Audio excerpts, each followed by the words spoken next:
Focusing more on domestic politics, President Joe Biden is set to announce new major economic policies in Chicago next week as he ramps up his campaigning and travel ahead of the big launch for his re-election bid. He's going to be selling his Bidenomics plan, which includes accelerating transport improvements and energy initiatives, as well as those all-important approval ratings. For more on this, Yahoo Finance's Rick Newman, a man who has been using the term Bidenomics for quite some time now. It looks like the president's gotten a clue, and he's using it now, too. I'm sure he reads our weekly Bidenomics column, and he finally decided he needs to get on board here.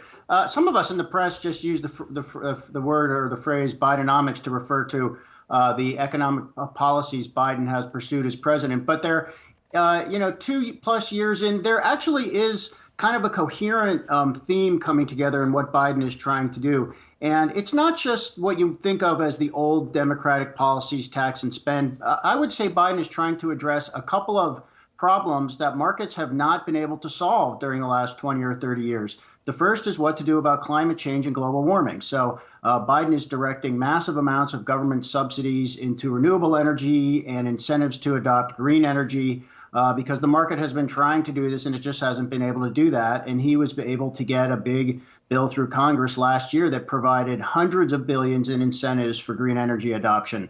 The other is what to do about manufacturing jobs that have left the United States, offshoring and globalization, and the rise of China. And again, he's trying to use government power, mostly incentives, again, to bring manufacturing, at least certain types of manufacturing, back to the United States.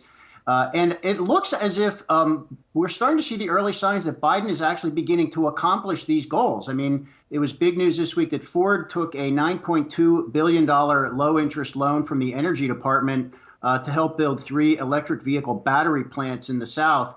That's the largest loan of its kind the government has ever offered to a private company. And I think we're going to see a lot more of that. So, Julie, you just mentioned Biden's going to have some announcements coming forward. I think it's going to be more of the same. It's going to be more of the execution of these 2 big laws, an infrastructure law in 21, green energy subsidies in 22, semiconductor subsidies in 22.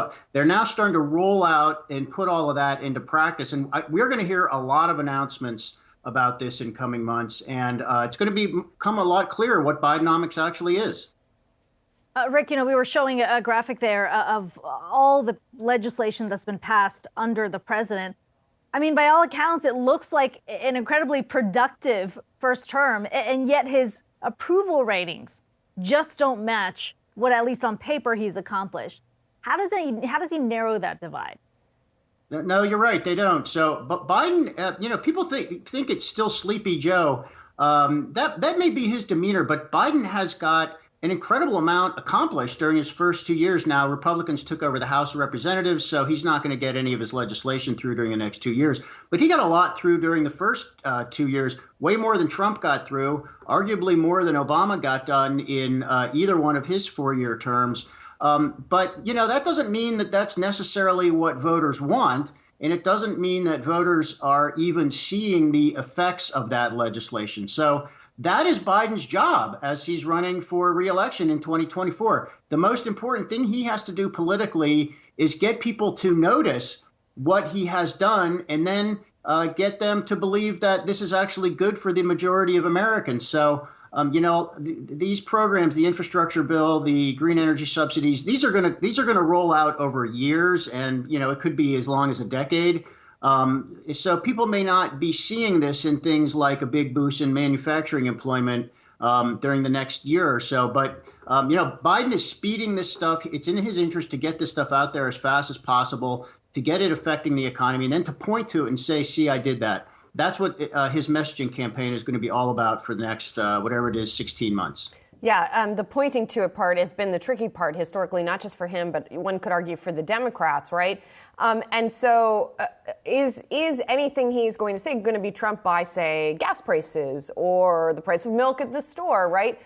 Is it going to be harder to push that message if people are still seeing higher prices?